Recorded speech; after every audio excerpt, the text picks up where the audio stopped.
Hello friends, सरकारी tube YouTube channel में आप सभी का स्वागत है। जैसा कि आप जानते ही हमने डेली वोकैबुलरी की द हिंदू की डेली वोकैबुलरी की सीरीज चालू कर रखी है, जिसमें हम आपको टॉप 25 वोकैबुलरी डेली प्रोवाइड करते हैं। तो आज हम आपके लिए 5 जून की डेली वोकैबुलरी द हिंदू की लेके आए हैं, जो कि हम आपको मिनिमम टाइम में प्रोवाइड की जाती है। तो सबसे पहले आपको कुछ क्वेश्चंस के आंसर कमेंट करने होते हैं। जो आंसर आपको अगर आते हैं तो वेल एंड गुड है, अगर नहीं आते हैं तो आप इनके आंसर इस वीडियो के एंड होने से पहले सीख जाएंगे। ये क्वेश्चंस है रीच आउट टू पर्ज्ड रफल और एथनिसिटीज़। ये इंपॉर्टेंट क्वेश्चंस है फ्रेंड्स हम आपको इसलिए कहते हैं कमेंट करने के, क्योंकि आप किसी चीज़ को लिखते हैं, उसको याद करते हैं, उसके बाद उसको लिखते हैं तो आपको हमेशा के लिए याद हो जाती है। अगर हम कभी भी किसी चीज़ पे ध्यान नहीं देते हैं तो हमारे को कभी याद नहीं हो पाती है। अब जैसे ही मैंने आपसे क्वेश्चंस पूछे हैं, तो अगर आप इस क्वेश्चंस के आंसर अगर लिखने की कोशिश करेंगे तो आप इस पर थोड़ा टाइम लगाएंगे। अगर इसको आप इस पर टाइम लगाएंगे तो ये आपको पक्का हो जाएगा, वरना आप इसको थोड़े दिनों बाद फिर से भूल जाएंगे। तो इसलिए हम आपको कहते हैं कि कमेंट में करने के लिए आप जब भी वीडियो एंड हो जाए तो इसके जो आंसर है उसको ट्राई किया करिए। अगर आप ट्राई नहीं करते हैं तो आप पाएंगे कि आप भूलते चले आएंगे, तो इसलिए आपको ट्राई करने के लिए कहते हैं। तो कमेंट में डेली कोशिश किया करिए कि आप इन क्वेश्चन के आंसर कमेंट कर सकें। तो आज का पहला क्वेश्चन आपकी स्क्रीन पर है। स्टिपुलेशंस एक नाउन है। A rule that must be followed और something that must be done. शर्तों बोलते हैं इसको। स्टिपुलेशन मतलब होता है शर्तों, जो शर्तें होती हैं उसको स्टिपुलेशंस बोलते हैं। डिटेरियोरेटिंग एक एडजेक्टिव है जिसका मतलब होता है बिगड़ जाना।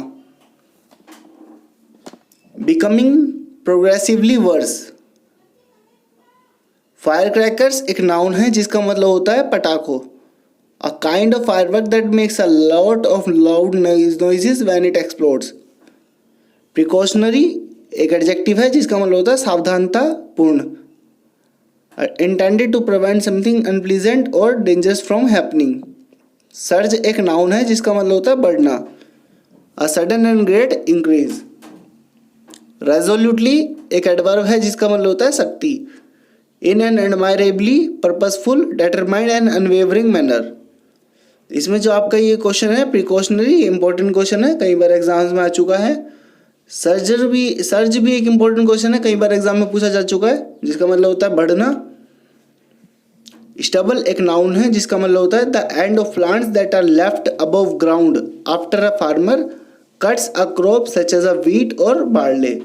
जैसा कि आपने सुना होगा, जब भी फसल वगैरह कटती है तो उसके स्टबल जो है इकट्ठा कर लिया जाता है हरियाणा और यूपी की गवर्नमेंट के द्वारा। यूपी की जो किसान वगैरह होते हैं उसको फिर जला दिया जाता है, क्योंकि वेस्ट होते हैं। अगर वो जलाने के बाद क्या होता है कि जो प्रदूषण का लेवल होता है, पोल्यूशन का लेवल हो जाए, वो दिल्ली में बढ़ जाता है। इसलिए आपने काफ़ी टाइम से वो गर्मियों में न्यूज़पेपर में आपने सुना होगा स्टबल। डेमोन्स्ट्रेबली एक एडवर्ब होता है जिसका मतलब होता है प्रमाण्य रूप से, in an obvious and probable manner. New dawn एक नाउन है जिसका मतलब होता है ए रिबर्थ और रिवाइवल। रीच्ड आउट टू एक फ्रेजल वर्ब है जिसका मतलब होता है to make an effort to communicate with people. Purged एक वर्ब है जिसका मतलब होता है टू रिमूव पीपल और thing that are not wanted, हटा देना किसी चीज को, उसको पर्ज्ड बोलते हैं। ब्रोक आउट एक फ्रेजल वर्ब है जिसका मतलब होता है टू बिगिन और अराइज सडनली।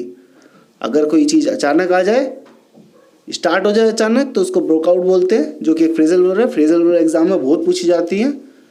अगर आप सीजीएल मेंस की या एसएससीपीओ मेंस की बात करें तो 15 से 20 नंबर की फ्रेजल वर्ब आपके एग्जाम में पूछी जाती है, चाहे क्लोज टेस्ट के रूप में हो, चाहे डायरेक्ट क्वेश्चंस के रूप में हो, चाहे और कोई भी रूप में हो। इसके कट देयर टीथ एक फ्रेज होती है जिसका मतलब होता है एक्वायर इनिशियल प्रैक्टिस और experience of a particular sphere of activity. Junta एक नाउन है जिसका मतलब होता है अ मिलिट्री और political group that rules a country after taking power by force.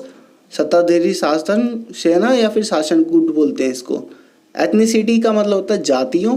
एक नाउन होता है the fact or state of belonging to a social group that has a common national or cultural tradition, जातियों बोलते हैं इसको। Hackles एक noun है जिसका मतलब है feeling of anger and animosity, दुश्मनी से होती है फिर गुस्सा होता है किसी पे तो उसको हैकल्स बोलते हैं।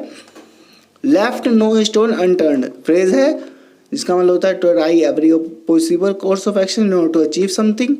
ह्यूपिंग एक एडजेक्टिव है जिसका मतलब होता है ज़्यादा, usually large in size, extent और डिग्री। आपने हुफिंग कप सुना होगा, जो कि खांसी होती है, बहुत ज़्यादा हो जाती है मात्रा में, इसलिए इसको हुफिंग कप बोला जाता है। लेफ्ट नो स्टोन अनटर्न का मतलब होता है कि आप कोई भी मौका ना छोड़े, सारी चीज़ आपने प्रयास पूरे कर लिए हैं, अब कोई भी मौका नहीं छूटा किसी काम को करने के लिए, इसको बोलते हैं लेफ्ट नो स्टोन अनटर्न्ड।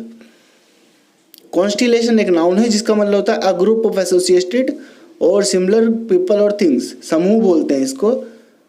जैसे कि आपने सुना होगा कॉन्स्टिलेशन ऑफ स्टार्स। ट्रियम्ड एक सक्सेस मानी जाती है, वर्ब होती है to win a great victory और to have a great success. Burnish एक वर्ब है जिसका मतलब होता है टू इम्प्रूव और मेक मोर इम्प्रेसिव। रफल एक फ्यू फेदर्स एक फ्रेज है जिसका मतलब होता है to make someone feel worried or annoyed. Benchmark एक नाउन है जिसका मतलब होता है a standard or point of reference against which things may be compared, मानदंड बोलते हैं इसको। अकोमोडेटिव एक एडजेक्टिव है जिसका मतलब होता है intending to stimulate economic activity by lowering interest rates. इसमें जो आपका बेंचमार्क है, ये नाउन जो है, ये मानदंड, ये इंपॉर्टेंट वर्ड है, कई बार एग्जाम में पूछा जा चुका है। बर्निश भी इंपॉर्टेंट वर्ड है, टू इम्प्रूव और मेक मोर इम्प्रेसिव, किसी को इम्प्रेसिव चीज को बना देना, उसको बर्निश बोलते हैं। कॉन्स्टिलेशन एक समूह जो स्टारों का होता है, तारों वगैरह का समूह होता है, वो भी एक इंपॉर्टेंट वर्ड है। आज के फिर से क्वेश्चन आपके सामने है। अगर हम चाहें तो ये क्वेश्चंस वगैरह हटाकर इस जो वीडियो है इसकी लेंथ और भी कम कर सकते हैं। 7 मिनट की वीडियो सबसे कम टाइम में आती है, लेकिन हम चाहे तो इसको 5 मिनट में भी ला सकते हैं जिसमें आपके क्वेश्चंस नहीं होंगे। लेकिन उसका कोई फ़ायदा नहीं है, क्योंकि अगर हम आपको क्वेश्चन नहीं देंगे तो आपको पता नहीं चलेगा कि आपको ये चीज़ याद हुई या नहीं हुई। तो इसको नज़रअंदाज ना करिए। अगर ये आपको क्वेश्चन आते हैं तो वेल एंड गुड हो गए हैं, नहीं तो वापस वीडियो को वापस जाके देखिए, फिर से इसको सोल्व करने की कोशिश करिए। आपको तो पता ही है कि हमने एसएससी सीजीएल के 200 टेस्ट की सीरीज़ भी चालू कर रखी है आपके लिए, जिसका फर्स्ट टेस्ट अपलोड कर दिया जा चुका है, सेकंड टेस्ट भी आने वाला है। तो आप हमारे चैनल को सब्सक्राइब कर लीजिए। और हमने 200 करंट अफेयर्स की सीरीज़ भी चालू कर रखी है 200, और हमने वोकैबुलरी की सीरीज़ चालू कर रखी है। अगर आप हमें कहते हैं तो हम 200 जीके के टॉपिक वाइज की सीरीज़ भी चालू कर देंगे। 200 जिसमें टेस्ट हुआ करेंगे जीके के, 200 रीजनिंग के टेस्ट होंगे, 200 इंग्लिश के टेस्ट होंगे और 200 मैथ के टेस्ट होंगे। तो हमारे चैनल को सब्सक्राइब कीजिए ताकि हम ऐसी नोटिफिकेशन आपके पास सबसे पहले पहुँचे। हमारी वीडियोज़ को लाइक करिए, हमारे चैनल को सब्सक्राइब कीजिए ताकि आपके पास ऐसी नोटिफिकेशन जल्द से जल्द पहुँच सके। Thank you.